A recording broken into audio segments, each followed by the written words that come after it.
Yeshua, hijo de David, el Rey Salvador eterno. Yeshua, hijo de David, el Rey Salvador eterno. Sobre todo lo creado, por voluntad de Jehová Dios.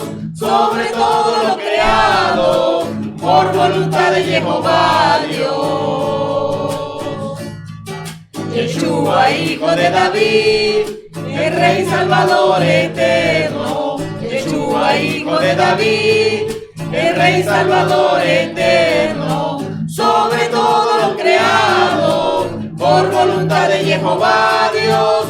Sobre todo lo creado, por voluntad de Jehová Dios. Yeshua, hijo de David, el Rey Salvador eterno. Yeshua, hijo de David, el Rey Salvador eterno. Sobre todo lo creado, por voluntad de Jehová Dios.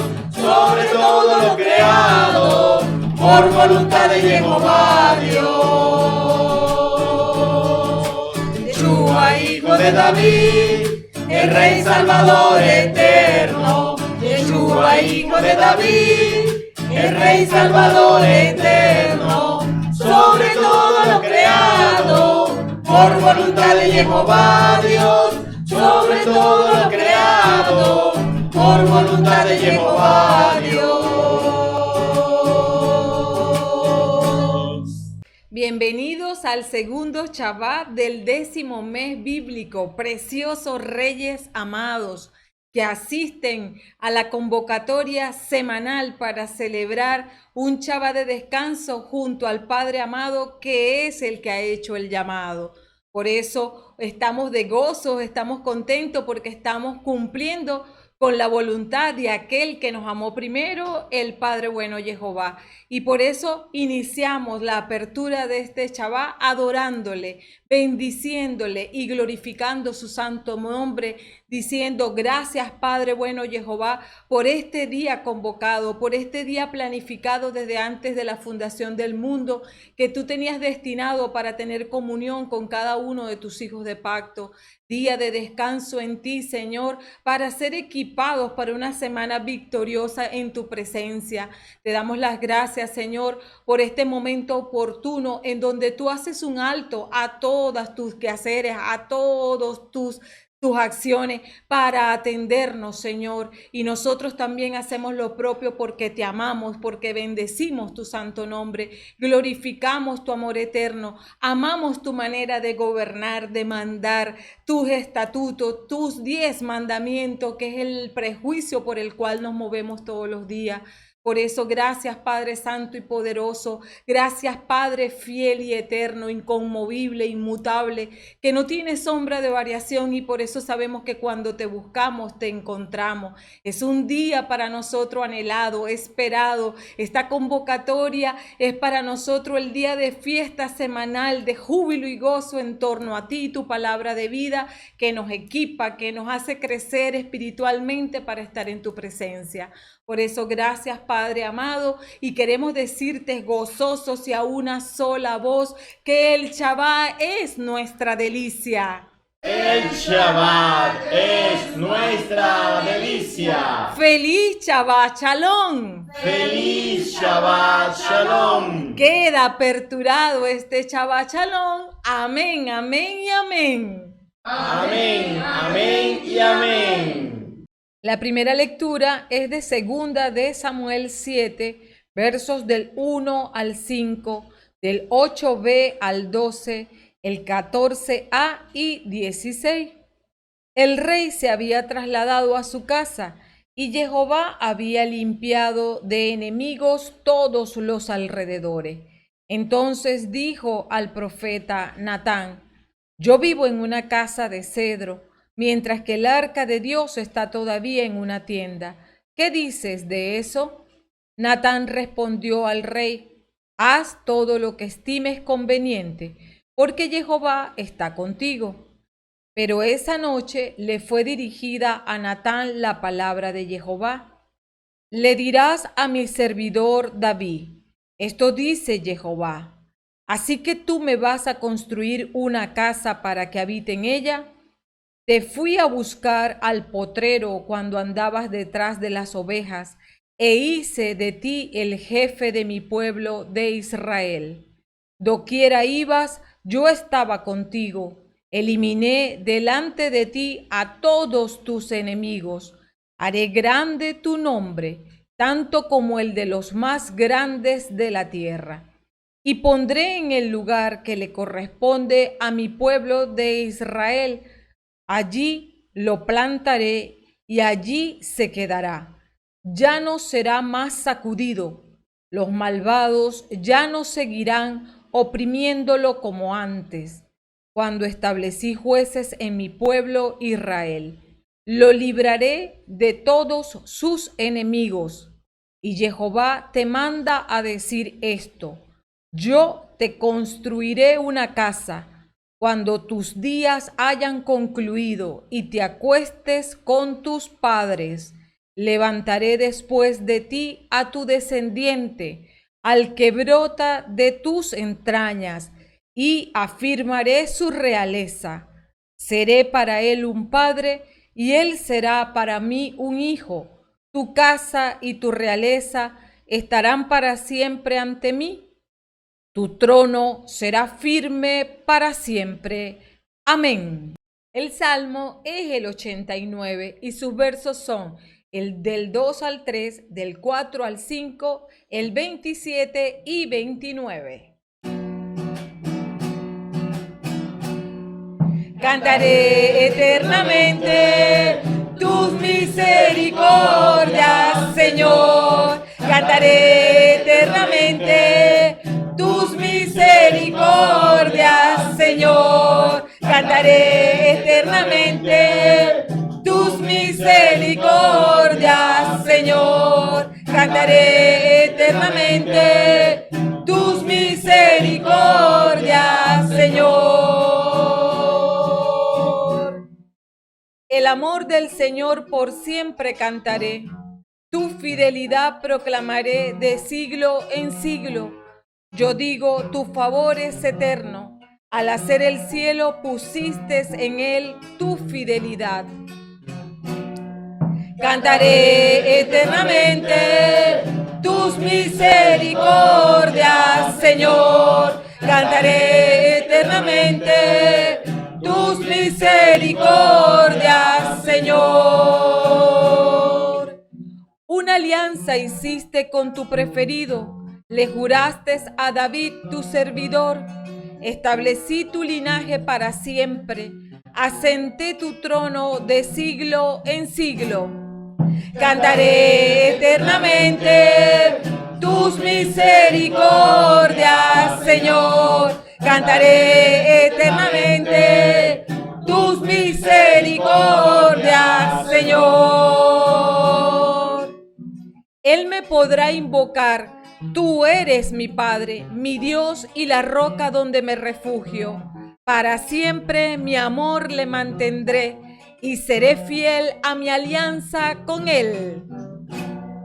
Cantaré eternamente tus misericordias, Señor. Cantaré eternamente tus misericordias, Señor. Cantaré eternamente tus misericordias, Señor. Cantaré eternamente tus misericordias, Señor. La segunda lectura es de Romanos 16, versos del 25 al 27. Gloria sea dada al que tiene poder para afirmarlos en el evangelio que anuncio y en la proclamación de Cristo Jesús, pues se está descubriendo el plan misterioso mantenido oculto desde tantos siglos y que acaba de ser llevado a la luz mediante las escrituras proféticas. Esta es decisión del Dios eterno, y todas las naciones tendrán que aceptar la fe. A Dios, el único sabio por medio de Cristo Jesús, A Él sea la gloria por siempre. Amén. El Evangelio es del evangelista Lucas, capítulo 1, versos del 26 al 38. Al sexto mes, el ángel Gabriel fue enviado por Dios a una ciudad de Galilea llamada Nazaret, a una joven virgen que estaba comprometida en matrimonio con un hombre llamado José, de la familia de David. La virgen se llamaba María. Llegó el ángel hasta ella y le dijo: Alégrate, llena de gracia, el Señor está contigo. María quedó muy conmovida al oír estas palabras y se preguntaba qué significaría tal saludo. Pero el ángel le dijo: No temas, María, porque has encontrado el favor de Dios. Concebirás en tu seno y darás a luz un hijo al que pondrás el nombre de Jesús. Será grande y justamente será llamado Hijo del Altísimo. El Señor Dios le dará el trono de su antepasado David. Gobernará por siempre al pueblo de Jacob y su reinado no terminará jamás. María entonces dijo al ángel: ¿Cómo puede ser eso si yo soy virgen? Contestó el ángel: El Espíritu Santo descenderá sobre ti y el poder del Altísimo te cubrirá con su sombra. Por eso el niño santo que nacerá de ti será llamado Hijo de Jehová. También tu parienta Isabel está esperando un hijo en su vejez, y aunque no podía tener familia, se encuentra ya en el sexto mes de embarazo. Para Dios nada es imposible, dijo María. Yo soy la servidora del Señor, hágase en mí tal como has dicho. Después la dejó el ángel. Amén. La ley espiritual está contenida en el capítulo 1 de Lucas, verso 35. Contestó el ángel: El Espíritu Santo descenderá sobre ti y el poder del Altísimo te cubrirá con su sombra. Por eso el niño santo que nacerá de ti será llamado Hijo de Jehová. Y los versos complementarios en 2 de Samuel capítulo 7 es el 16. Tu casa y tu realeza estarán para siempre ante mí, y tu trono será firme para siempre. En Romanos 16 es el verso 26b. Esta es decisión del Dios eterno, y todas las naciones tendrán que aceptar la fe. El Salmo 89, el verso es el 27. Él me podrá invocar, tú eres mi Padre, mi Dios y la roca donde me refugio. La ley y complemento sin referencias de citas bíblicas dice así. Contestó el ángel: El Espíritu Santo descenderá sobre ti y el poder del Altísimo te cubrirá con su sombra. Por eso, el niño santo que nacerá de ti será llamado Hijo de Jehová. Tu casa y tu realeza estarán para siempre ante mí. Tu trono será firme para siempre. Esta es decisión del Dios eterno, y todas las naciones tendrán que aceptar la fe. Él me podrá invocar, tú eres mi Padre, mi Dios y la roca donde me refugio.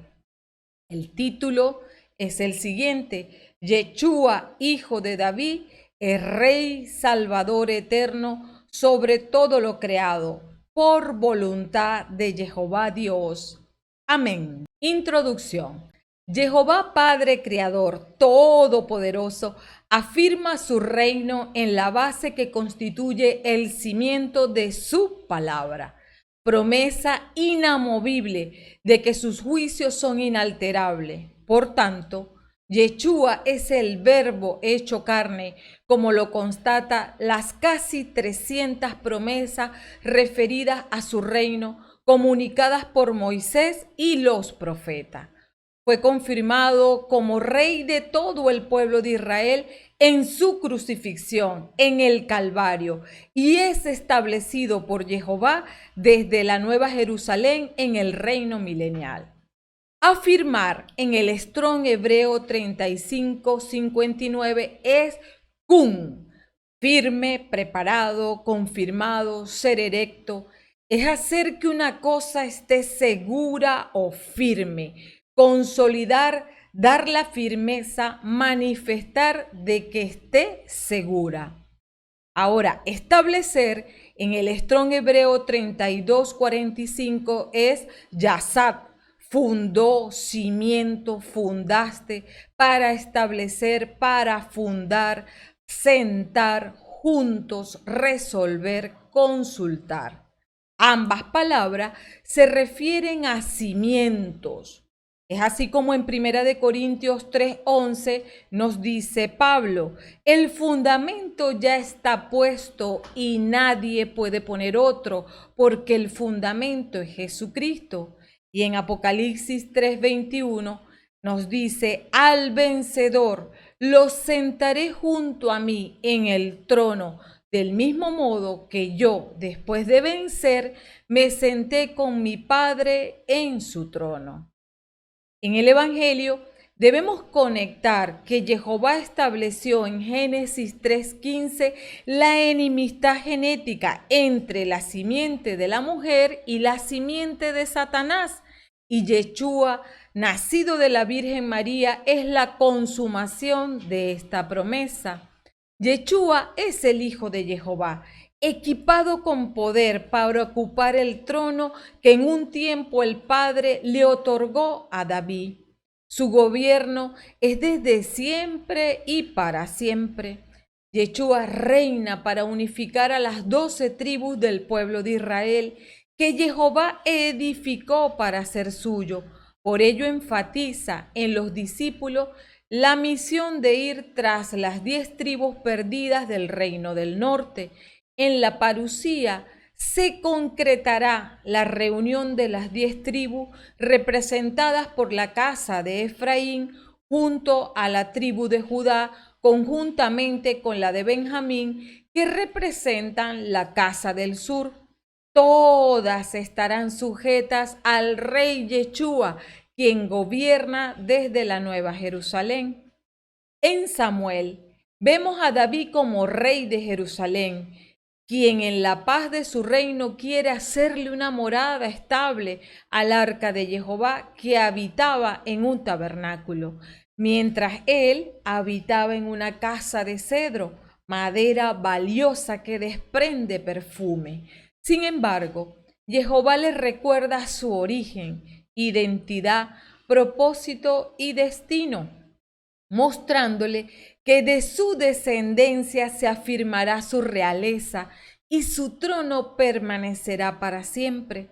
David no tenía el permiso para edificar la casa de Jehová, sus manos estaban manchadas. Sin embargo, pudo hacer los preparativos para que Salomón tuviera todos los recursos necesarios para el templo.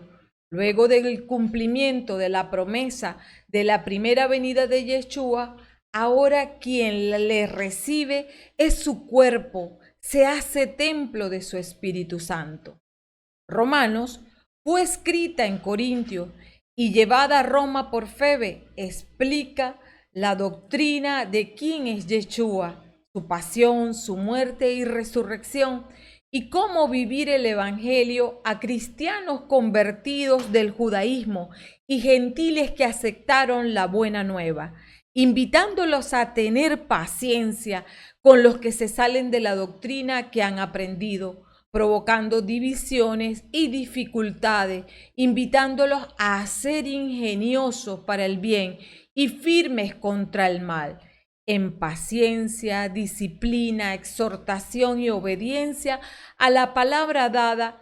Explica cómo el Ruach HaKodesh da la revelación de la buena nueva, mostrando el misterio que era oculto para el que no cree, pero revelado para el obediente y fiel por fe en Yeshua, que es la incorporación de los gentiles al aceptarlo Jehová como pueblo suyo y por creer en Yeshua HaMashiach, obteniendo salvación y vida eterna. afirmándose, confirmándose y estableciéndose en la promesa dada por el Padre. Pablo manifiesta que muchos reciben el misterio revelado y se convierten en apóstatas al no obedecer. La pequeña manada que decide obedecer forma su cuerpo eclesía por creer en que Jehová envía a Yeshua HaMashiach para salvación. En el Salmo, a pesar del pecado de David, Jehová mantuvo su alianza para siempre, dando descendientes hasta llegar a la promesa en Yeshua, para cumplir su propósito de librar del pecado a aquellos que decidan creer en su nombre. El Salmo refleja la visión de David de lo que sería la primera venida de Yeshua, gracias a la promesa que Jehová le hizo en 2 de Samuel 7, con la profecía de que afirmará su realeza y su trono real para siempre a través de su descendencia, teniendo presente que al mantenerse en la palabra del Creador, se cumpliría la promesa, porque Jehová es fiel y su amor perdura para siempre. Juan 6, del 44 al 45 nos dice: nadie puede venir a mí si no lo atrae el Padre que me envió, y yo lo resucitaré en el último día. Está escrito en los profetas: serán todos enseñados por Jehová, y es así como viene a mí toda persona que ha escuchado al Padre y ha recibido su enseñanza. En síntesis, las escrituras de hoy se nos muestran a 3 mensajeros que describen proféticamente pasado, período intertestamentario y futuro del reinado eterno del Hijo de Jehová, nacido en el linaje del rey David. El primer mensajero es Natán, y la primera promesa es a David en 2 de Samuel 7, versos del 1 al 5, del 8b al 12, del 14a y el 16. Al final de numerosas aventuras, David se ha convertido en rey del norte y del sur de Israel y Judá. Ha conquistado la ciudad de Jebús, Jerusalén, que le servirá de capital. Se ha construido un palacio y ahí es donde comienzan los problemas. Mientras se aloja cómodamente en sus salas, se avergüenza de ver que el arca de Dios, símbolo de la presencia del Señor, está al aire libre, protegida por una simple tienda de campaña. Decide entonces construirle una casa, un templo. El profeta Natán está de acuerdo.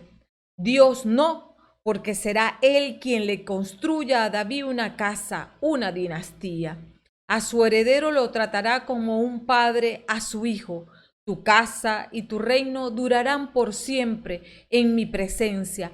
Tu trono permanecerá por siempre. En esta antigua promesa se basa la esperanza mesiánica. Vendrán crisis políticas, morirán reyes judíos asesinados, terminará desapareciendo la monarquía cuando los babilonios deporten a los últimos reyes, pero algunos grupos siempre mantendrán la certeza de que Dios no ha abandonado a David y le suscitará un descendiente concebido con rasgo cada vez más grandioso. El segundo mensajero es Gabriel y la segunda promesa es a Israel en Lucas 1 del 26 al 38. El anuncio de Gabriel a María es como un cuadro que solo comprendemos bien cuando lo comparamos con otro situado a su izquierda, el anuncio de Gabriel a Zacarías. Contemplando las diferencias, captamos mejor su mensaje. Primero, el anuncio a Zacarías tiene lugar en el espacio sagrado del templo, el de María en un pueblecito desconocido de Galilea de unos 200 habitantes. Segundo, Gabriel se aparece a un anciano venerable, casado con una mujer muy piadosa, los dos israelitas modelo. Luego Dios lo envía a una pareja joven, comprometidos en matrimonio, de los que no se menciona ninguna virtud. Tercero, en el primer caso, el protagonista es un varón, Zacarías. En el segundo caso, una muchacha, María. Cuarto, a Zacarías se le aparece provocándole un miedo sagrado. A María la saluda con palabras tan elogiosas que se siente turbada y sorprendida. Quinto, en ambos casos se anuncia el nacimiento de un niño, pero con enorme diferencia entre ellos. Juan será un profeta al estilo de Elías y su misión consistirá en preparar al pueblo. Yeshua será el rey que gobernará en la casa de David eternamente. Sexto, en ambos casos el nacimiento parece imposible. Zacarías e Isabel son ancianos. María no ha tenido relaciones con José. Séptimo, ante esa dificultad, Zacarías pide una garantía de que eso pueda ocurrir. María se limita a formular una pregunta. ¿Cómo puedo quedarme embarazada si no he tenido relaciones con un hombre? Octavo, en consecuencia, mientras Zacarías queda mudo hasta el día del nacimiento de Juan, María es la que pronuncia la última palabra. Aquí está la esclava del Señor, hágase en mí según tu palabra. Tercer mensajero es Pablo y la tercera promesa es al mundo entero.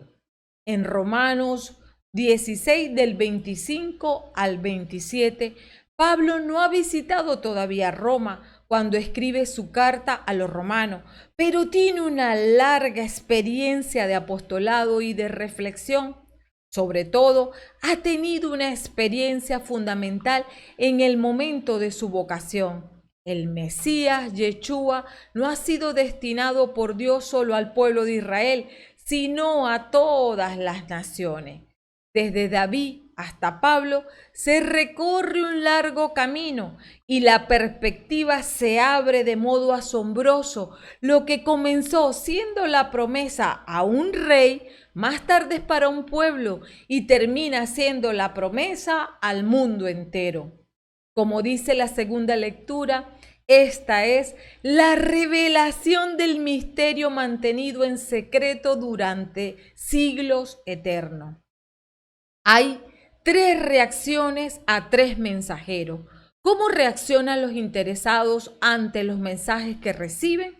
La respuesta de David no la recoge la lectura, pero es una extensa oración de alabanza y acción de gracia por la promesa que Dios le hace. En 2 de Samuel 7, verso del 18 al 29. La respuesta de María reacciona con aceptación y fe. No imagina los momentos tan duros que tendrá que aceptar por causa de Yeshua. Una espada le atravesará el alma, ni la cantidad de fe que necesitaría cuando vea a su hijo criticado y condenado por terrorista y blasfemo. La reacción de Pablo, la que desea inculcar a sus lectores romanos, es cantar la sabiduría y la gloria de Dios a través de Jesucristo. Dispongan sus corazones, preciosos hijos amados de Jehová, para recibir la instrucción que el eterno Padre de misericordia nos dispensa hoy para ser edificados en la fe, la esperanza y el amor. Disfruten de la hermenéutica que a continuación se revela en este Shabbat de delicia. Amén. Iniciamos con el Evangelio. Recuerden que es del evangelista Lucas, capítulo 1, versos del 26 al 38. Diagnóstico. Vamos a iniciar con los versos del 26 al 29. Al sexto mes, el ángel Gabriel fue enviado por Dios a una ciudad de Galilea llamada Nazaret, a una joven virgen que estaba comprometida en matrimonio con un hombre llamado José, de la familia de David. La virgen se llamaba María. Llegó el ángel hasta ella y le dijo: alégrate llena de gracia, el Señor está contigo. María quedó muy conmovida al oír estas palabras y se preguntaba qué significaría tal saludo. La frase al sexto mes conecta a María con la historia de Elizabeth, para quien era el sexto mes de su embarazo, con un bebé que sería conocido como Juan el Bautista, como lo relata el verso 36. Juan nacería 6 meses antes que Yeshua y sería su precursor, el que prepararía el camino para Yeshua, llamando a Israel al arrepentimiento y el bautismo, como lo dice Lucas 3, versos del 1 al 18. El ángel Gabriel es el mismo ángel que anunció el nacimiento de Juan el Bautista a Zacarías, el esposo de Elizabeth, en el verso 19. La historia de Zacarías se parece mucho a la anunciación a María, que ni Elizabeth, la esposa de Zacarías, ni María son candidatas realmente para la maternidad. Elizabeth es muy vieja, así que requeriría un milagro para que ella pudiera dar a luz. María es una virgen, así que ella requeriría un milagro todavía más grande. La Virgen está comprometida con José de la familia de David. Esta breve mención es todo el crédito que José recibe aquí, muy diferente en el Evangelio de Mateo, que comienza con una larga genealogía de José en Mateo 1, verso del 1 al 16, y que además registra el intento de José de dejar a María secretamente debido a su embarazo, una decisión que revierte a petición del ángel en este mismo capítulo 1, versos del 18 al 25. María está comprometida con José. Recordemos que desde el compromiso, la novia era tratada como si realmente estuviera casada. La unión no podía disolverse excepto por un divorcio legal. El incumplimiento de la fidelidad era tratado como adulterio. Después del compromiso de esponsales, los novios continuaban separados, cada uno en la casa de sus padres. Durante este periodo, la novia se preparaba para su futuro papel de esposa y el novio se encargaba de conseguir el futuro alojamiento para su mujer. Tenían todas las obligaciones de esposo, excepto que no tenían intimidad sexual. El ángel le dijo: alégrate, llena de gracias, el Señor está contigo. Las palabras del ángel nos recuerdan las palabras de Dios a Moisés en la zarza ardiente: yo estoy contigo, en Éxodo 3:12. Y del ángel que le dijo a Gedeón: Jehová está contigo, valiente guerrero, en Jueces 6:12. Y la afirmación del Señor a Jeremías: no les tengas miedo, porque estaré contigo para protegerte. Palabra de Jehová en Jeremías 1:8. María está perpleja, seguramente por las palabras y apariencia del ángel. En el Strong hebreo 4397, Malat es ángel, mensajero, embajadores, un mensajero de Dios. En su pequeño pueblo no vería frecuentemente a un hombre extraño, mucho menos que se le apareciera a ella inesperadamente. Dios no ha preparado a María para la aparición de un ángel. Por eso queda muy conmovida al oír estas palabras y se preguntaba qué significaría tal saludo. Pero Jehová sí envía al ángel para comunicarle algo más sorprendente que este saludo. En los versos del 30 al 33. Pero el ángel le dijo: no temas, María, porque has encontrado el favor de Dios. Concebirás en tu seno y darás a luz un hijo al que pondrás el nombre de Jesús. Será grande y justamente será llamado Hijo del Altísimo. El Señor Dios le dará el trono de su antepasado David. Gobernará por siempre al pueblo de Jacob y su reinado no terminará jamás. Ese no temas, María, le dice el ángel, y es natural que le diga esto, ya que previamente ha anunciado el ángel a Zacarías el nacimiento de su hijo Juan, quien tuvo miedo en el verso 12. Ahora, estas palabras son para animar a María a que no tenga miedo. Poco después veremos a atemorizados pastores en la presencia del ángel en Lucas 2, versos del 9 al 10. Porque has encontrado el favor de Dios. En la historia precedente de Zacarías y Elizabeth, Lucas nos cuenta que ambos eran cumplidores a los ojos de Dios y se esmeraban en practicar todos los mandamientos y leyes del Señor en el verso 6.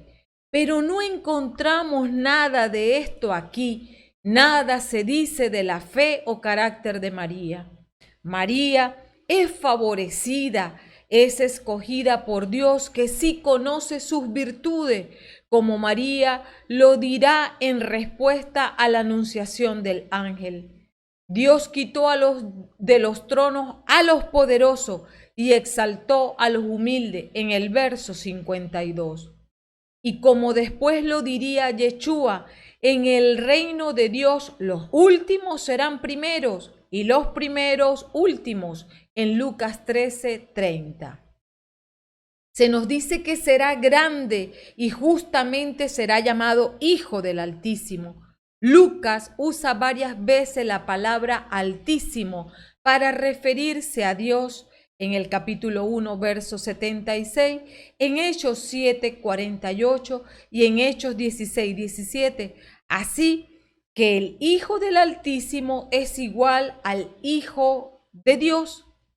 El diablo usará este nombre, Hijo de Dios, en su intento para tentar a Yeshua en Lucas 4, versos 3 y 9. El Señor Dios le dará el trono de su antepasado David. Este es el cumplimiento de la promesa que Dios hizo a David, que quería construir el templo para Dios.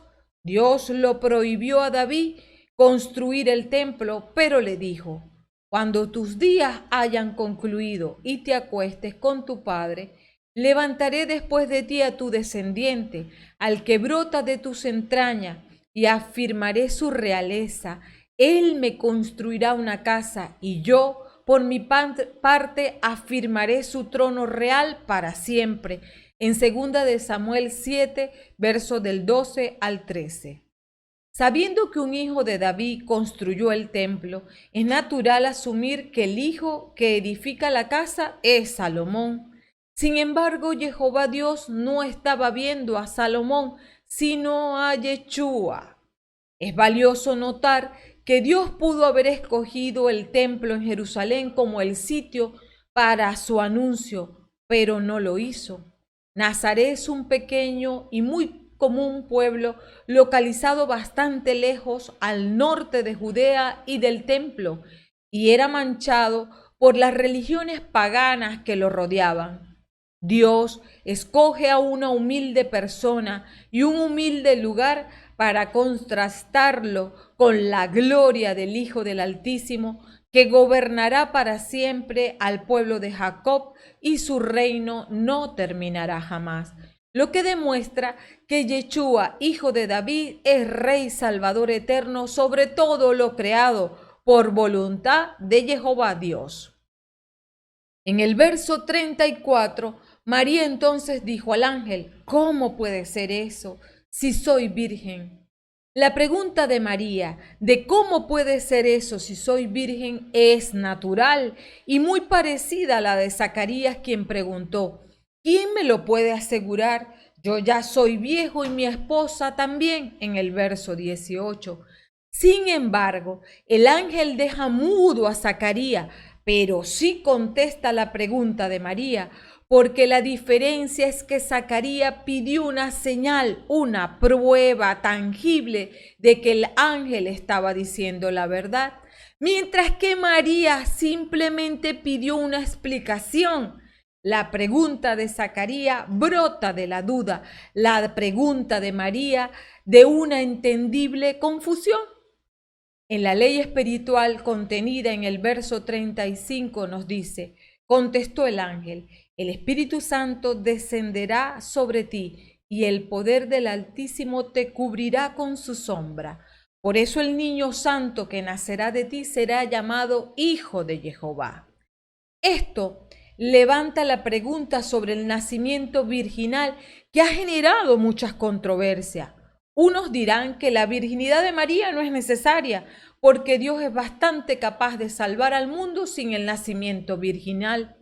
Enfatizarán que fuera de este pasaje el Nuevo Testamento le da poco énfasis al nacimiento virginal y que Yeshua no dice nada sobre él. Sin embargo, el ángel deja claro que nacerá un niño santo y será llamado Hijo de Jehová, lo que marca una diferencia entre este niño y los otros. Un nacimiento virginal es una parte importante del plan de Dios para cumplirse. Por eso el niño santo es, primero, porque es engendrado en la cobertura que hace el Espíritu de Jehová sobre María.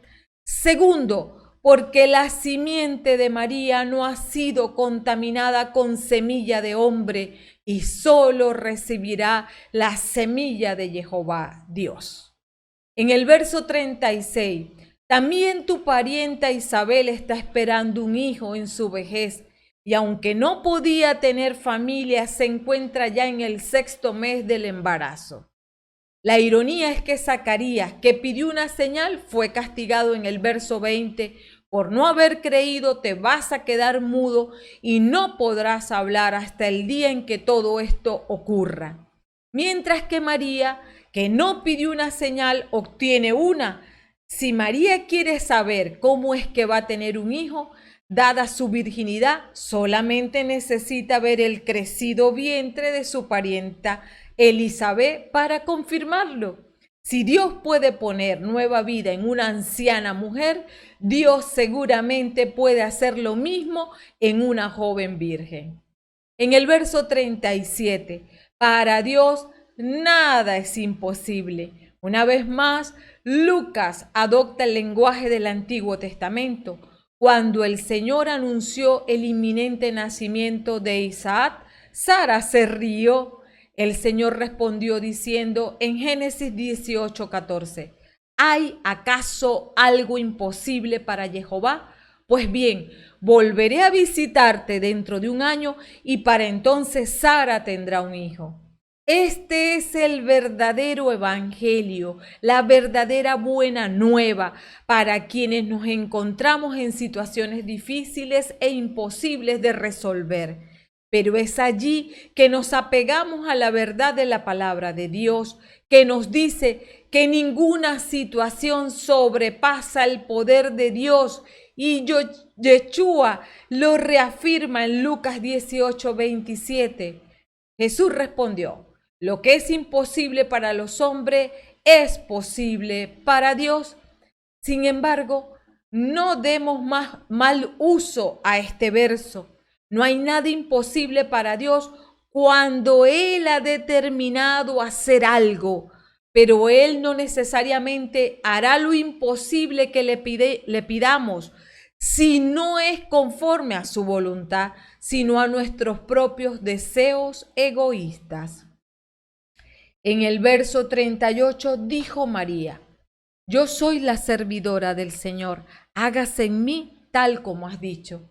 Después la dejó el ángel. Antes no se nos dijo nada de las cualidades espirituales de María, pero ahora lo tenemos claro, es una servidora del Señor y para hacerlo antes le ha obedecido y antes le ha adorado. María es una temerosa de Jehová Dios. Su respuesta una vez más trae el lenguaje del Antiguo Testamento.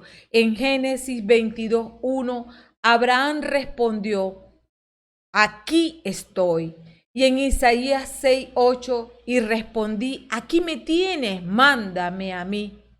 Eruditos bíblicos dicen que la respuesta de María la califica como la primera de todos los discípulos de Yeshua. Hágase en mí tal como has dicho, traduce, hágase el rema de Dios en mí. No se detuvo a pensar, me van a acusar de adúltera. ¿Qué va a decir José y mi familia? No, y no. por encima de todas las cosas y todas las personas está la voluntad de Jehová Dios. Qué distante se está de la obediencia de María cuando ante la simple amenaza de perder un empleo se plantean y ejecutan mentiras para no perderlo. En el pronóstico, en los versos del 39 al 56, María visita a su prima Isabel. María fue a visitarla no con una actitud de escepticismo, sino más bien llena de gozo para confirmar lo que se le había anunciado. Cuando María llegó y saludó a Elizabeth, esta mujer fue llena por el Ruach HaKodesh y la criatura saltó en su vientre. Y brotó de los labios de Elizabeth en los versos del 43 al 45, bendita tú eres entre las mujeres y bendito el fruto de tu vientre. ¿Cómo he merecido yo que venga a mí la madre de mi Señor? Apenas llegó tu saludo a mis oídos, el niño saltó de alegría en mis entrañas. Dichosa tú por haber creído que se cumplirían las promesas del Señor.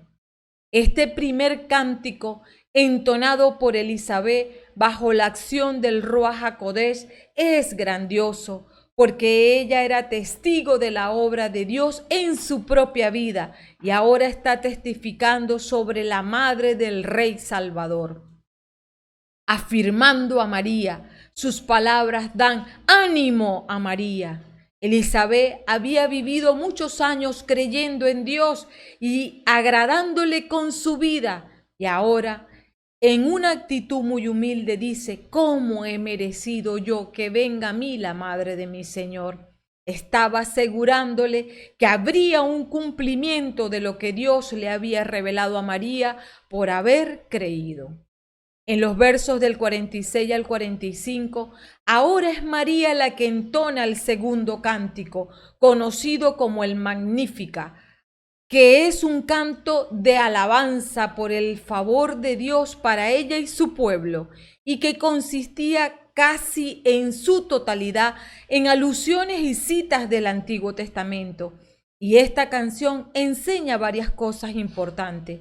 Primero, María conocía el Logos y ahora está llena del Rema y porta en su vientre al Rey Salvador, por lo que tenía motivos para sentirse dichosa y bienaventurada. Segundo, María alabó a Dios por el favor especialmente manifestado hacia ella y se vio como parte del remanente piadoso que había servido al Señor. Tercero, reconoce que Jehová Dios es un Dios de pacto, porque ella está consciente de que el nacimiento de su hijo era el cumplimiento de las promesas del pacto hechas a Abraham y a su pueblo. Cuarto, era una mujer piadosa y temerosa de Dios y por lo tanto no fue accidental que hubiese sido elegida por Dios para que Yeshua viniese al mundo. Fue el designio de Dios y Él no comete errores. En el verso 56, María se quedó unos 3 meses con Isabel y después volvió a su casa. María se quedó allí hasta que Juan nació sirviendo a su prima. Volvió a su casa, lo que indica que ella aún era virgen y no había consumado el matrimonio todavía con José. Por lo tanto, no ha dejado la casa de sus padres. En los versos 68 al 75 es un salmo conocido como el Benedictus y está lleno de citas y alusiones al Antiguo Testamento. Constituye el tercer cántico, ahora entonado por Zacarías, lleno del Ruach HaKodesh, en reconocimiento del cumplimiento de la promesa hecha al patriarca Abraham. Y ahora sale triunfante nuestra salvación en la casa de David su siervo, que es Yeshua, hijo de David, el Rey Salvador eterno, sobre todo lo creado por voluntad de Jehová Dios.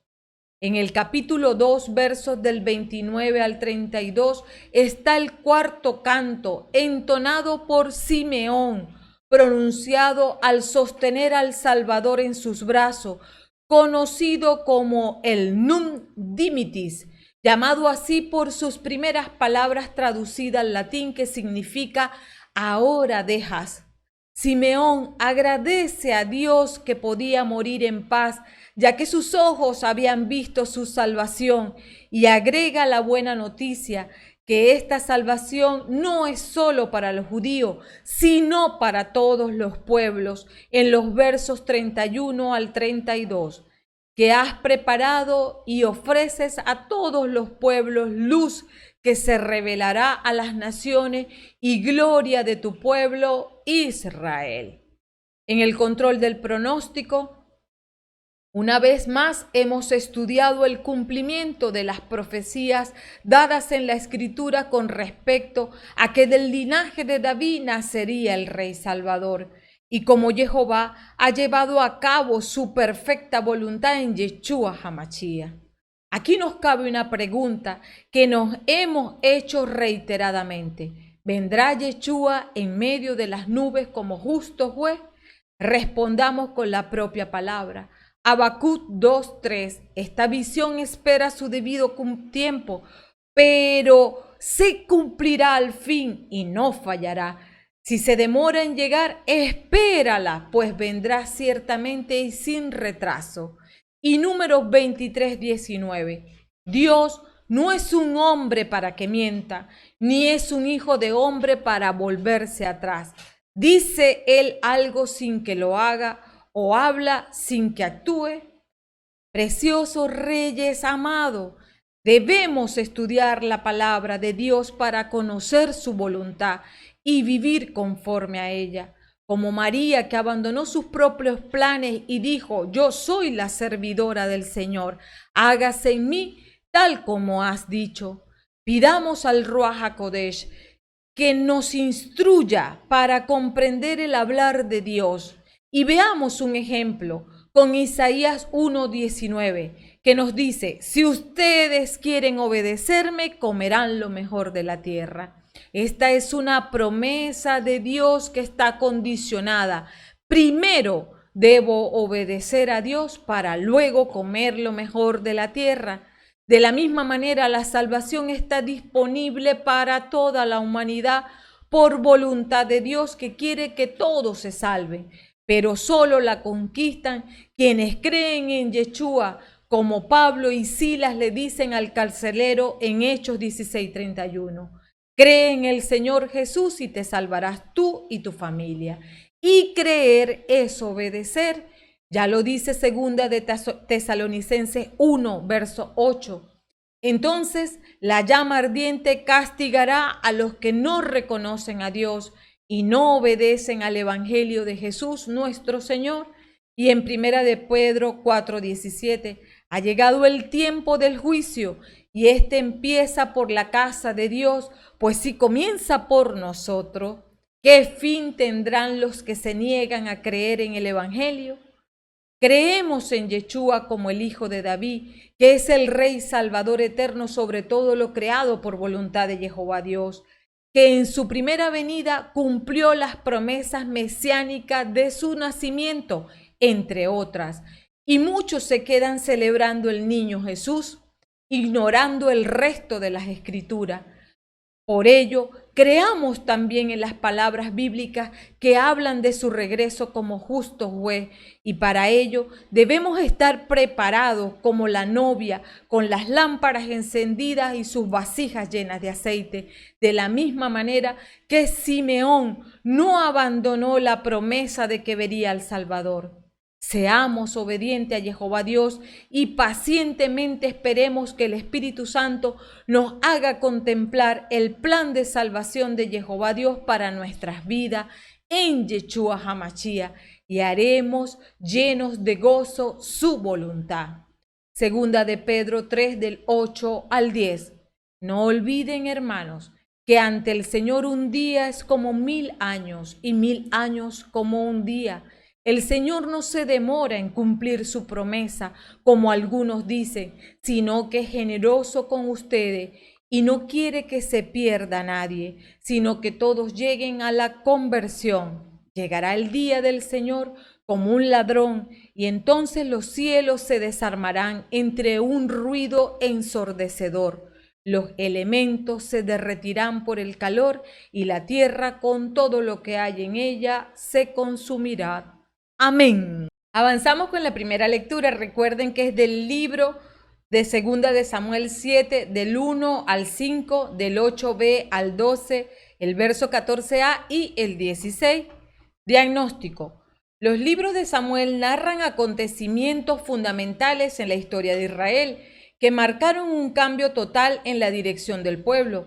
De una confederación tribal que funcionaba a partir de decisiones tomadas por la familia, el clan o la tribu, el pueblo pasó a ser una nación con un poder político centralizado en la persona del rey. El protagonista de este momento es sin duda David. Asentado el poder y establecida su sede en Jerusalén, ahora se hace necesario conservarlo. Nuestro texto es conocido como la profecía de Natán, también como la promesa mesiánica. El oráculo tuvo gran repercusión en la historia política y religiosa del pueblo de Dios, puesto que aseguró la continuidad de la dinastía davídica en Judá. Iniciemos con los versos del 1 al 2. El rey se había trasladado a su casa y Jehová había limpiado de enemigos todos los alrededores. Entonces dijo al profeta Natán: yo vivo en una casa de cedro, mientras que el arca de Dios está todavía en una tienda. ¿Qué dices de eso? David se sentía mal de vivir en un magnífico palacio, mientras que el arca de Dios estaba guardada en una tienda simple y temporal. Por eso expresa el profeta Natán su deseo de construir una casa para el Señor.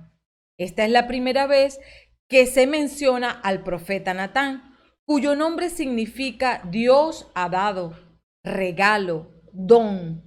Jehová Dios se aseguró de que durante el reinado de cada uno de los reyes de Israel hubiera un profeta. Las obligaciones principales de un profeta eran la de exhortar al pueblo a seguir a Dios y comunicar la voluntad de Dios para el rey. En el verso 3, Natán respondió al rey: haz todo lo que estimes conveniente, porque Jehová está contigo. Natán anima a David a hacer lo que tenía en su corazón, porque después de todo David era el ungido de Dios y tenía un corazón conforme al de Dios. La respuesta de Natán resulta apresurada, pues él no ha consultado si es la voluntad de Dios. Pero la propuesta de David va a ser rechazada por Dios, que propone una alternativa diferente. Esa misma noche, Natán recibe la palabra del Señor. En su lugar hay una intervención que trata dos temas distintos que se complementan. La primera parte supone un rechazo de la construcción del templo, aludiendo a que Dios nunca se ha quedado en un espacio concreto. Y en la segunda parte del oráculo, Dios recuerda los beneficios pasados a David y le habla del gran beneficio futuro. En los versos del 4 al 5 y del 8b al 9. Pero esa noche le fue dirigida a Natán la palabra de Jehová. Le dirás a mi servidor David: esto dice Jehová, así que tú me vas a construir una casa para que habite en ella. Sin embargo, la respuesta de Dios a la noble aspiración de David fue de suave reproche, comunicando que él, un Dios soberano y omnipotente, no quería una estructura física hecha por el hombre para su morada. Esto es un recordatorio de que incluso los profetas pueden caer en error cuando hablan de acuerdo a su apreciación y no a la de Dios, por lo que es importante seguir buscando y confiando en la guía de Dios, incluso si creemos que nuestras intenciones son buenas. Debemos estar dispuestos a escuchar la dirección de Dios y a ajustar nuestros planes en consecuencia. Comprender la respuesta de Dios a David requiere que nos sumerjamos más profundamente en el contexto histórico y cultural. Primero, el concepto israelita de Dios era que Él no estaba confinado o limitado a una ubicación o estructura física. Su presencia era universalmente omnipresente. Se fundamenta en que el Dios verdadero no puede contenerse en un templo ni necesita un edificio en el que permanecer, de acuerdo a Primera de Reyes 8:27. Él es un Dios personal, ligado a su pueblo, y sí acepta los lugares de culto antiguo, como lo vemos en Génesis 28, versos del 20 al 22. El tabernáculo del desierto en Éxodo 33 del 7 al 11 y más tarde el templo de Jerusalén en Primera de Reyes 8 versículos del 1 al 66 es solo como signos de su presencia en medio del pueblo, no como habitáculo imprescindible. Esta comprensión israelita distintiva es diferente a las religiones paganas vecinas que comúnmente creían que sus dioses estaban alojados en santuarios o templos físicos. El templo era para los pueblos paganos, egipcios, asirios y babilonios, el centro de su vida y de su religiosidad, porque allí guardaban a sus dioses. En Israel, en cambio, la función del templo iba a ser completamente diferente. En los versos 8b al 9, te fui a buscar al potrero cuando andabas detrás de las ovejas, e hice de ti el jefe de mi pueblo de Israel. Doquiera ibas, yo estaba contigo. Eliminé delante de ti a todos tus enemigos. Dios le recuerda a David que él eligió al joven pastor de ovejas para liderar su pueblo. La elección divina de David para ser rey muestra la gracia y soberanía de Dios, que además le hace saber a David que ha estado con él en todo momento y que ha vencido a todos sus enemigos delante de él, y le da una promesa: haré grande tu nombre, tanto como el de los más grandes de la tierra. Jehová está recordando a David de dónde lo sacó y ahora le está dando la garantía de bendecirlo con un nombre como el de los más grandes de la tierra. Sería famoso. En los versos del 10 al 11. Y pondré en el lugar que le corresponde a mi pueblo de Israel. Allí lo plantaré y allí se quedará. Ya no será más sacudido. Los malvados ya no seguirán oprimiéndolo como antes. Cuando establecí jueces en mi pueblo Israel, lo libraré de todos sus enemigos. Y Jehová te manda decir esto: yo te construiré una casa. Jehová promete que proporcionará un hogar seguro y permanente para el pueblo elegido de la tierra de Israel. Esta promesa no solo se refiere a un lugar físico, sino también a un lugar espiritual en el corazón del Señor. Cuando Dios dice que fijará un lugar para su pueblo, también se refiere a la promesa de protección y seguridad que proporciona como Padre. Esta promesa también muestra que la voluntad de Dios para su pueblo es que vivan en paz y justicia, libres de la opresión de los inicuos, y se cumplió en gran medida durante el reinado de David, quien estableció a Jerusalén como capital del reino unificado de Israel. La palabra clave del párrafo es el término del Strong hebreo 1004, Bayit, que en hebreo tiene un doble significado. Por un lado es casa, templo, y por otro lado es familia, dinastía, linaje. David ha querido construir un Bayit, templo al Señor, y será Dios el que construya un Bayit, dinastía a David. La profecía de Natán tiene especial relevancia por fundamentar la sucesión davídica y la doctrina mesiánica que nace con ella. con la solemnidad de un oráculo, se da razón de la monarquía hereditaria de Israel y se concreta la función específica del templo dentro del pueblo elegido de Dios. En la profecía de Natán se señala que más que el templo es la dinastía davídica, el signo de la presencia y protección divina, constituida desde el principio por querer exclusivo de Dios. De ahí el juego de palabras entre la casa de Dios, templo, y la casa de David, dinastía. Debemos comprender que la voluntad de Jehová está por encima de la nuestra, como lo dice Isaías 55 del 8 al 9, pues su proyecto no son los míos y mis caminos no son los mismos de ustedes, dice Jehová. Así como el cielo está muy alto por encima de la tierra, así también mis caminos se elevan por encima de sus caminos y mis proyectos son muy superiores a los de ustedes. En los versos 12 y 14a, cuando tus días hayan concluido y te acuestes con tus padres, levantaré después de ti a tu descendiente, al que brota de tus entrañas, y afirmaré su realeza. Seré para él un padre y él será para mí un hijo. Una promesa a David y a su descendencia que es incondicional. La monarquía hereditaria es por tanto el centro del oráculo de Natán.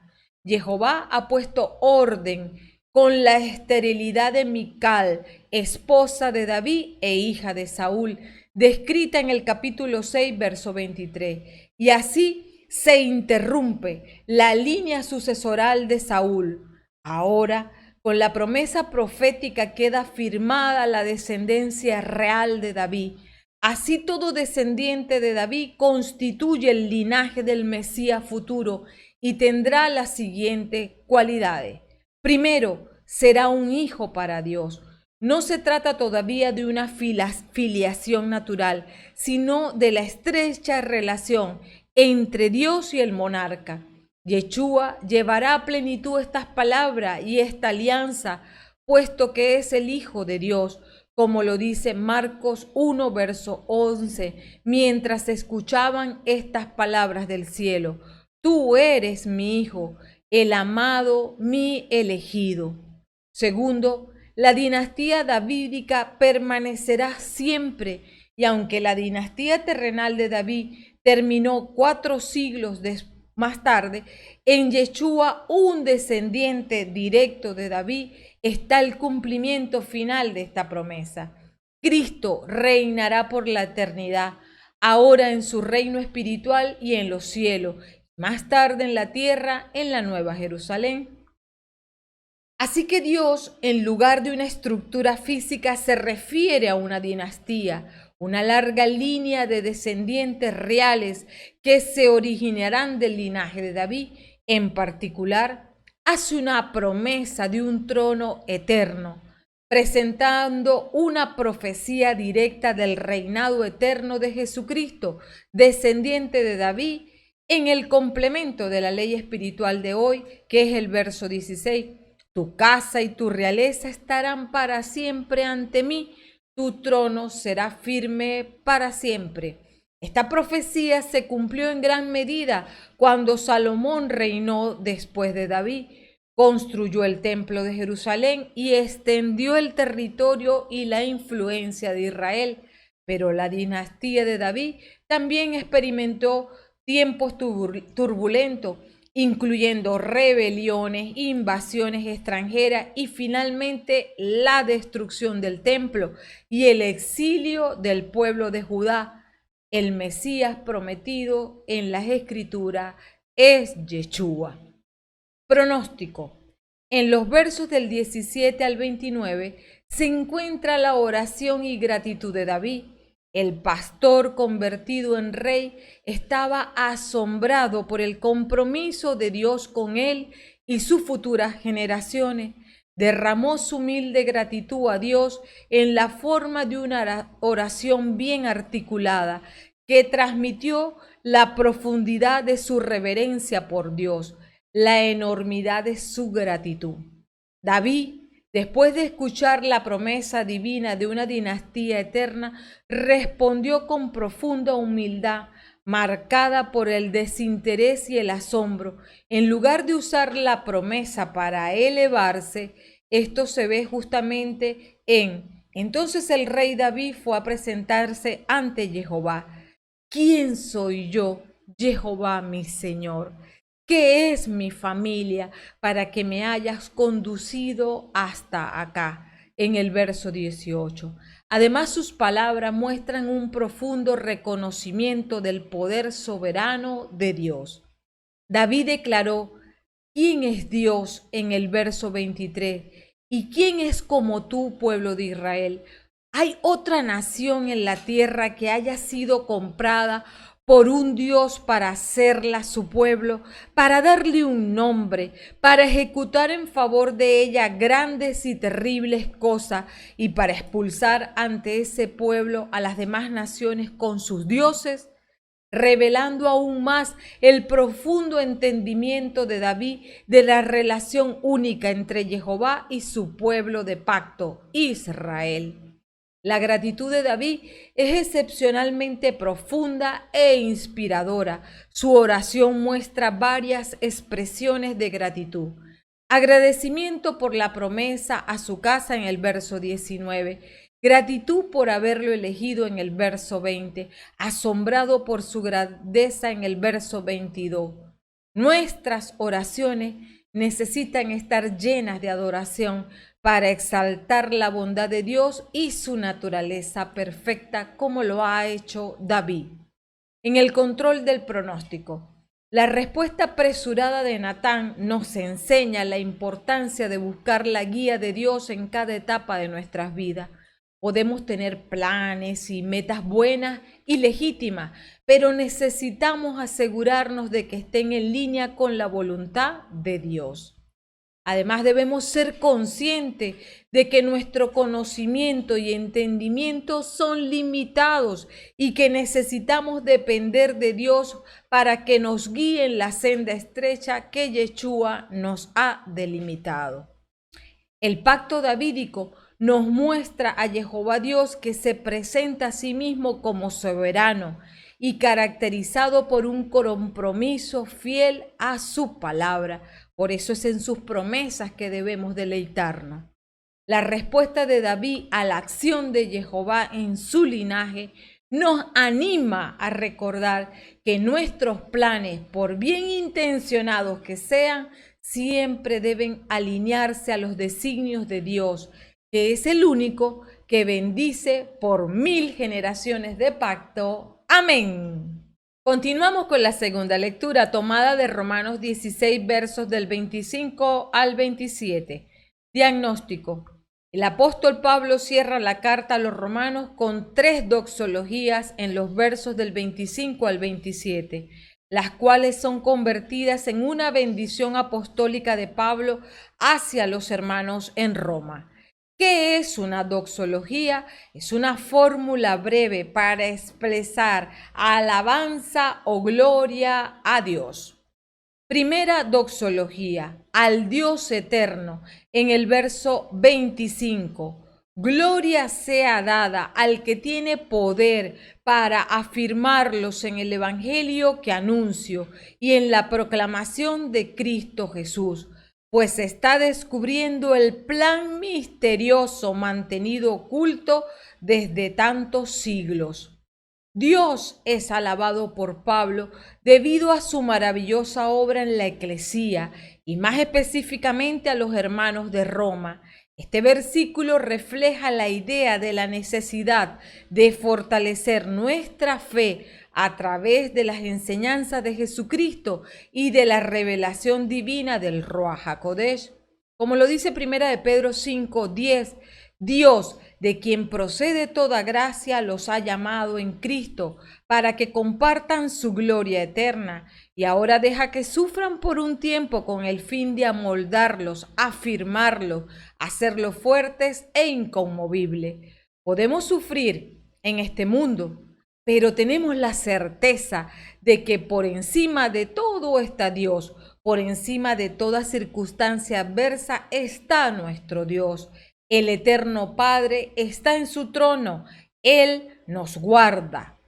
Qué maravillosa verdad que al saber que a pesar de todo, a pesar de nosotros mismos, el Señor nos guarda y no permitirá que nos perdamos si caminamos bajo su voluntad.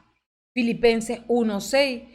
Y si Dios empezó tan buen trabajo en ustedes, estoy seguro de que lo continuará hasta concluirlo el día de Cristo Jesús.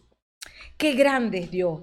No solo nos salva de la muerte eterna, no solo nos permite tener comunión con Él, no solo nos llama hijos, sino que también nos bendice en esta vida hasta llegar a la eternidad. Finaliza este verso 25. Pues se está descubriendo el plan misterioso mantenido oculto desde tantos siglos.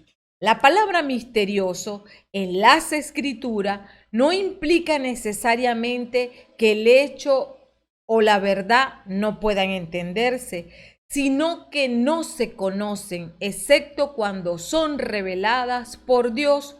Es una palabra favorita de Pablo. Pablo es el único escritor que emplea la palabra y la usa 20 veces. En varios de estos casos de uso paulino, el término se refiere a ese gran hecho de la universalidad del Evangelio. Como lo vemos en Efesios 3 del 5 al 6, este misterio no se dio a conocer a los hombres en tiempos pasados, pero ahora acaba de ser revelado mediante los dones espirituales de los santos apóstoles y profetas, que en Cristo Jesús los pueblos paganos son herederos, forman un mismo cuerpo y comparten la promesa. Este misterio se ha manifestado en Cristo, quien es Dios mismo, la segunda persona de la Trinidad, creador y redentor, el ángel de Jehová en el Antiguo Testamento. Desde antes de la fundación del mundo, Dios decretó la salvación para nosotros. Primera de Corintios 2, del 7 al 8 nos dice: enseñamos el misterio de la sabiduría divina, el plan secreto que estableció Dios desde el principio para llevarnos a la gloria. Esta sabiduría no fue conocida por ninguna de las cabezas de este mundo, pues de haberla conocido, no habrían crucificado al Señor de la gloria. Dios nos ha revelado lo que había mantenido en secreto y que fue revelado progresivamente por medio de las Escrituras. La revelación divina nos permite comprender las verdades espirituales y tener una comprensión más profunda de la voluntad de Dios. Segunda doxología, al Dios que se ha manifestado, el verso 26, y que acaba de ser llevado a la luz mediante las escrituras proféticas. Esta decisión del Dios eterno y todas las naciones tendrán que aceptar la fe, siendo este último verso el complemento de la ley espiritual. Por lo tanto, Dios pudo habernos destruido desde el principio, pero siempre tuvo misericordia con su pueblo escogido por puro afecto de su voluntad y por lo que había decretado antes de la fundación del mundo. Y Dios se ha ido manifestando desde siempre a su eclesía. ¿Por medio de qué? Por medio de las Escrituras. Génesis 3:15 nos dice: haré que haya enemistad entre ti y la mujer, entre tu descendencia y la suya. Ella te pisará la cabeza mientras tú herirás su talón. Este anuncio es el primer anuncio del Evangelio de la llegada de un Salvador. Desde Génesis hasta el Apocalipsis vemos este Evangelio porque en ella está Cristo. Le vemos desde la creación. Juan 8:58 contestó Jesús: en verdad les digo que antes que Abraham existiera, yo soy. Se presenta como Dios, se presentó en la zarza, yo soy, porque Cristo es Dios, Jehová, y todas las escrituras hablan de Él, y su gloria es manifestada en Él, y lo vemos por medio de su palabra. En Juan 5:9, ustedes escudriñan las escrituras pensando que encontrarán en ellas la vida eterna, y justamente ellas dan testimonio de mí. Y Deuteronomio 29:28, las cosas secretas pertenecen a Jehová nuestro Dios, pero las que nos dio a conocer nos comprometen a nosotros y nuestros hijos para siempre, y tenemos que poner en práctica todas las disposiciones de esta ley. Por lo tanto, rechazamos toda revelación fuera de la Biblia. En Gálatas 1, del 6 al 9, me sorprende que ustedes abandonen tan pronto a aquel que según la gracia de Cristo los llamó y se pasen a otro evangelio. Pero no hay otro, solamente hay personas que tratan de tergiversar el evangelio de Cristo y siembran confusión entre ustedes. Pero aunque nosotros mismos o un ángel del cielo viniese a evangelizarlos en forma diversa a como lo hemos hecho nosotros, yo les digo, fuera con él. Se lo dijimos antes y de nuevo se lo repito. Si alguno viene con un evangelio que no es el de ustedes, que ustedes recibieron, maldito sea, anatema. Todo dogma que no es bíblico sea anatema. La mal llamada teología de la prosperidad, el misticismo extrabíblico, el liberalismo teológico, el asceticismo, los mormones, los mal llamados testigos de Jehová, los musulmanes, el gnosticismo, el hinduismo.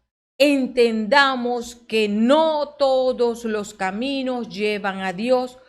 Solo Cristo es el camino, la verdad y la vida. Y Él se ha manifestado a todos sin distinción en las escrituras sagradas. Dios manifestó su ley para que viviéramos lo miserables que somos, que no tenemos salvación por nosotros mismos y que no podemos obedecer su palabra por nuestra fuerza y en nuestro estado caído.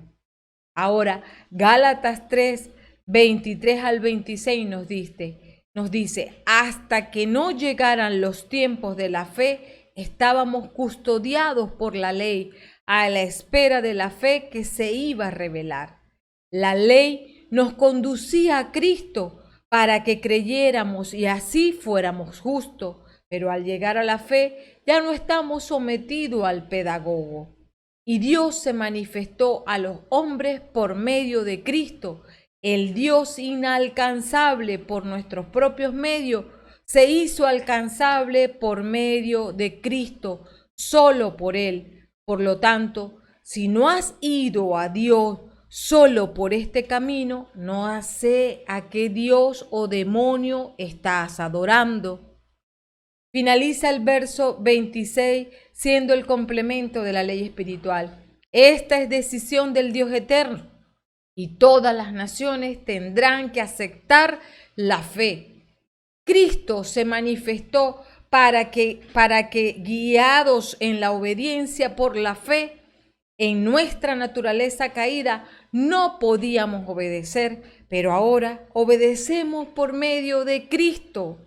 Segunda de Timoteo 1:10 acaba de manifestarse ahora con la aparición de Cristo Jesús, nuestro Salvador, que ha destruido la muerte y ha hecho resplandecer en su evangelio la vida y la inmortalidad.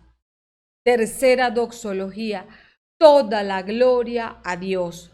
A Dios, el único sabio, por medio de Cristo Jesús, a Él sea la gloria por siempre. Amén.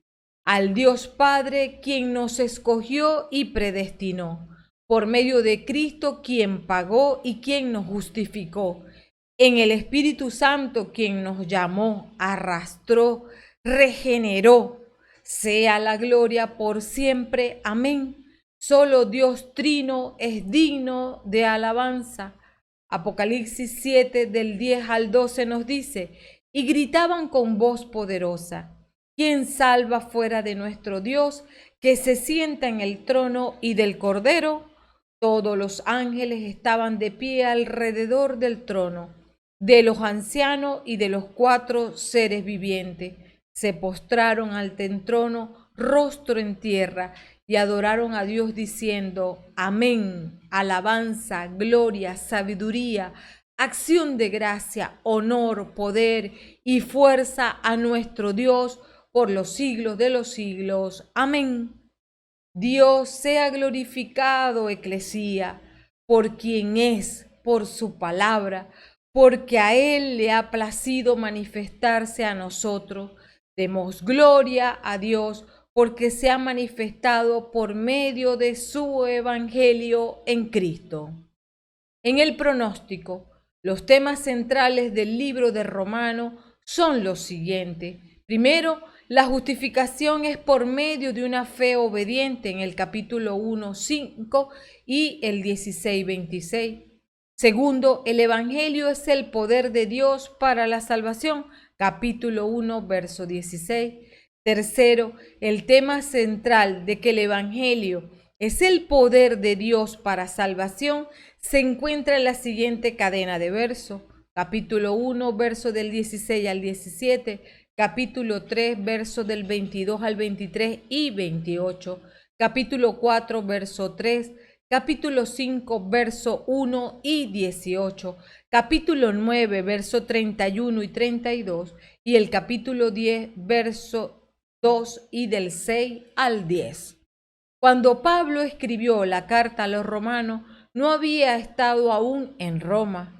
Durante 10 años anteriores había fundado iglesias a través del mundo mediterráneo. Ahora él estaba acercándose al final de su tercer viaje misionero. El propósito de Pablo ahora es predicar una explicación sistemática del evangelio en los capítulos del 1 al 6 para justificar el predicar el evangelio a los gentiles, así como a los judíos en el capítulo 3, verso del 8 al 30, y poder dar una exposición clara de las doctrinas del pecado y la gracia en los versos 3, en el capítulo 3, verso 8, en el capítulo 5, verso del 20 al 21, y en el capítulo 6, verso del 1 al 2. Romano tiene grandes doctrinas. La primera, la doctrina de la justicia. Se enfatiza la justicia delante de Dios en corazón y vida. Segundo, la doctrina de la justificación. Se enfatiza en el perdón por medio de la obediencia al evangelio, lo cual trae una conciencia tranquila y libre. Tercero, la doctrina de la elección. Los que han obedecido el evangelio de Cristo vienen a formar parte de los escogidos, elegidos para la salvación del pecado y poder tener la vida eterna. Cuarto, la doctrina de la santificación. Se enfatiza en la separación del pecado para venir a ser siervos de la justicia de Dios. Y quinto, la doctrina de la salvación. Esta se enfatiza por medio de la obediencia al evangelio de nuestro Señor Jesucristo. Este evangelio es el poder de Dios para la salvación. Los primeros 11 capítulos comprende, junto con el libro de Gálatas, quizás las más autorizadas fuentes de doctrina cristiana en la literatura cristiana. Juntos constituyen algo así como una suprema corte de apelaciones para determinar y probar cualquier sistema de doctrina cristiana. Esta carta tiene la particularidad de mostrarnos abiertamente las doctrinas sobre las que Pablo enseñó con mayor vehemencia en todas las comunidades que evangelizó en persona. El hecho de que en esta comunidad no había estado personalmente nos corre la cortina sobre los temas de la formación que son indispensables tratar en nuestras reuniones cristianas. El impacto de esta carta no se circunscribe solo al espacio geográfico de Roma solamente. Por el contrario, va dirigida a todo el mundo conocido que estaba supeditado al imperio de mayor poder sobre el planeta en ese tiempo. Por ello, esta carta posee el carácter y la distinción de evangelismo mundial, por lo que dedica 3 capítulos a los judíos y el resto a la comunidad de creyentes gentiles. El control del pronóstico. Hoy debemos concientizar que el Evangelio es, primero, un misterio mantenido en secreto durante muchos tiempos. Segundo, un misterio revelado por los profetas y por los apóstoles. Tercero, un misterio revelado por el mandato de Dios a judíos, a gentiles y a todas las naciones. Cuarto, para ser obedecido por fe en Cristo. Quinto, por ello debemos rechazar todo dogma de fe o toda revelación que no es fundamentada o está fuera de la Biblia. Hay que estar claros que Cristo es el único camino para llegar al Padre, porque si adoras a Dios por medio de otros mediadores, no adoras al Dios de la Biblia, por lo tanto sigues siendo un hijo de tu padre el diablo. Por eso arrepiéntete o prepárate para recibir todo el peso de la ira de Dios. Preciosos reyes amados, si no has tomado la decisión de vivir en comunión con Dios, hazte teshuvá y sigue a Cristo. Él es el único que puede salvar. No hay salvación fuera de Él. Y si no temes, porque viene la ira de Dios. Quien tenga oídos para oír, que oiga. Amén. Finalizamos con el Salmo 89, versos del 2 al 3, del 4 al 5, el 27 y el 29. El Salmo 89, escrito por Etán el Ezraíta, explora el pacto y promesa hecha por Dios a David y a su descendencia. Se puede discernir una estrecha correlación entre el Salmo 89 y el oráculo de Natán que se encuentra en 2 de Samuel 7, del 8 al 16, lo que acentúa aún más el énfasis en el pacto davídico. A lo largo del Salmo 89 hay una constante interacción entre el lamento y la esperanza. El autor expresa una profunda angustia por lo que parecen ser promesas rotas de Dios, particularmente en relación con la dinastía davídica. El Salmo está compuesto por 2 grandes secciones que a simple vista aparentan contradecirse, pero en realidad es una secuencia de pensamientos. De los versos del 1 al 37, el salmista celebra el carácter y grandeza de Dios, también celebra la fidelidad de Dios a su pacto. En los versos del 38 al 52, el salmista afirma que Dios aparenta haber quebrantado su pacto, permitiendo que Israel y su ungido sean avergonzados por sus enemigos. En el verso 2, el amor del Señor por siempre cantaré, tu fidelidad proclamaré de siglo en siglo. De siglo en siglo, cuando nos dice esto, es la frase enfática. El salmista conmemora el amor de Dios para siempre. Equivale a decir, con mi boca daré a conocer tu fidelidad a todas las generaciones. Literalmente es cuando pasa de generación en generación. Verso 3, yo digo, tu favor es eterno. Al hacer el cielo pusiste en él tu fidelidad. Señala el carácter permanente y perdurable del favor de Dios. La palabra hebrea utilizada aquí para fidelidad es emunat, que es una virtud divina que implica su compromiso y lealtad hacia su propia palabra y se expresa en su cumplimiento de las promesas que ha hecho. Al afirmar que Dios afirma su fidelidad en los cielos, el Salmo 89 nos muestra que su compromiso con nosotros es supremo e inamovible. En el verso 4, una alianza hiciste con tu preferido, le juraste a David tu servidor. La promesa de Dios a David es el fundamento completo de la esperanza y la confianza del salmista. He jurado a David, mi siervo. En el Antiguo Testamento, Dios promete a David que su linaje será establecido para siempre y que uno de sus descendientes será el Mesías. Este pacto fue cumplido con la venida de Yeshua, quien nació de la descendencia de David. Y este pacto no fue solo con David, sino con todo el pueblo de Israel, pues Dios prometió que ellos serían su pueblo y que siempre tendrían su protección. Sin embargo, esta promesa no garantizaba que Israel siempre se mantendría fiel a Dios, como lo hemos visto a lo largo de la historia. En el verso 5, establecí tu linaje para siempre, asenté tu trono de siglo en siglo. Los descendientes de David se hundieron en la oscuridad y así permanecieron durante 5 siglos. Aún así, la fidelidad de Dios estaba segura. En Jesucristo, de la simiente de David, fue levantado el verdadero Rey del reino eterno. Cada promesa hecha a David fue cumplida. El Mesías, Rey eterno de un reino eterno, apareció como la verdadera semilla y comenzó su reinado espiritual sobre el Israel espiritual, que aún continúa y continuará para siempre. El complemento de la ley espiritual es el verso 27.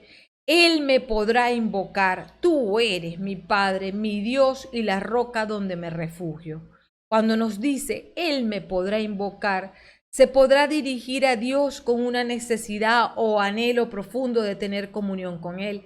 Este clamor es una expresión de la fe en Dios y la confianza en que Él responderá a las oraciones y peticiones hechas a Él.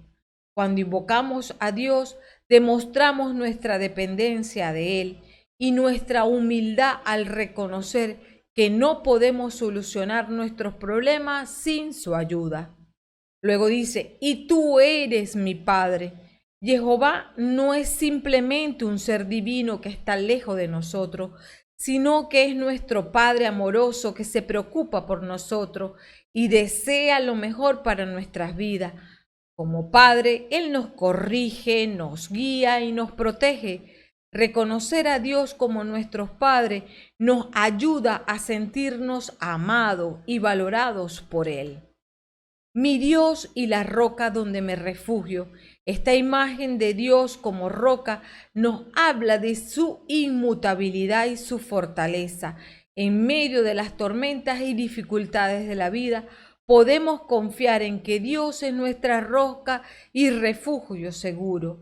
Él es el único que puede salvarnos de nuestras angustias y darnos paz en medio de la adversidad.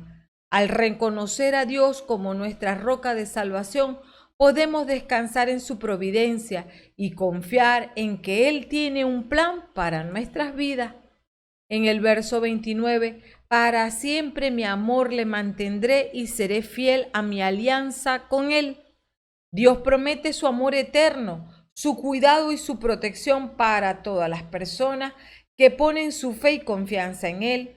Su amor es una promesa que se extiende a lo largo de toda la Biblia, asegurándonos que, sin importar nuestros errores o fallas, siempre encontraremos, pues nada nos puede separar del amor del Padre, y lo manifestó en la cruz del Calvario. Ahora es necesario volver arrepentidos a Él.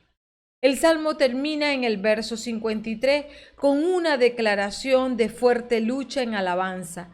Esto provino de un hombre que conocía las promesas de Jehová Dios y confiaba en ellas, mientras que derramaba de una manera honesta su dolor delante del Todopoderoso en su problema presente. Amén. Conclusión. Los designios de Jehová son establecidos para durar siempre, eternamente, es decir, un continuo presente. El Padre de la Gloria nos muestra la fidelidad para ejecutar sus promesas a lo largo de los siglos de la historia del hombre, donde su plan de redención se ejecuta sin error en medio de una naturaleza caída por causa del pecado. pero que por su infinito amor, apelando a su misericordia, Él se dispuso a salvar mediante la ofrenda de su propio Hijo, como el Cordero que quita el pecado del mundo, recibiendo en su propia carne el castigo por la transgresión de la ley hecha por la humanidad, tomando para sí toda la debilidad del hombre y otorgándole al mismo tiempo su fortaleza de hijo, dándonos con ello testimonio de lo que es vivir para ejecutar la voluntad del Padre. En este acto maravilloso requiere de fidelidad, donde se hace una renuncia consciente a los intereses propios de la carne, para vivir como dulos, siguiendo el ejemplo de la Virgen María y con ello ejecutar los intereses propios de nuestra cabeza, Padre y Señor nuestro, Jehová de los ejércitos. Por lo que todo discípulo hace la decisión de servirle siempre en entrega voluntaria, sacrificial, reproduciendo fielmente lo que Él es en imagen y semejanza. Juan 17:24 nos dice: Padre, ya que me los has dado, quiero que estén conmigo donde yo estoy y que contemplen la gloria que tú ya me das, porque me amabas antes que comenzara el mundo. Amén. Preciosos Reyes amados, hemos llegado al final de esta hermenéutica y es necesario ser agradecidos con todos aquellos que contribuyen a la difusión de cada uno de estos videos con sus colaboraciones, con sus ofrendas, con sus diezmos. Y le decimos al Padre bueno Jehová Dios que de acuerdo a tu voluntad sean grandemente bendecidos como lo estableces en tu palabra, con la multitud de promesas que tienes para aquellos que mantienen el sistema levítico y que apoyan la difusión de toda tu doctrina. Gracias, Padre Santo, porque sabemos que tú obras sobre ello, y así como lo estableces en Siracide 35, que eres tú, Padre Santo, el que les provee 7 veces más de lo que han dado. Yo te pido, Señor, que esa promesa se cumpla en cada uno de ellos, porque tú eres fiel, como hemos estudiado, para cumplir tus promesas, tus palabras de vida eterna. Haz que haya un vallado de protección sobre sus clanes, sosténlos a salvo, sosténlos inconmovibles, y haz que tu Santo Espíritu repose en ellos para ser direccionado efectivamente en la senda estrecha, de manera que llegado el tiempo estén junto a ti en la vida eterna. Cúbrelo con tu gloriosa unción todos los días de su vida, en Cristo Jesús. Amén, amén y amén. No te desconectes sin antes darle me gusta, suscribirte al canal si no lo has hecho, activar la campanita de notificaciones, comentar el minuto de impacto que ha modificado tu manera de pensar y comparte esta hermenéutica con todos tus amigos y familiares, de manera que contribuyas a la difusión del mensaje de salvación en Yeshua HaMashiach, nuestro Señor. Amén.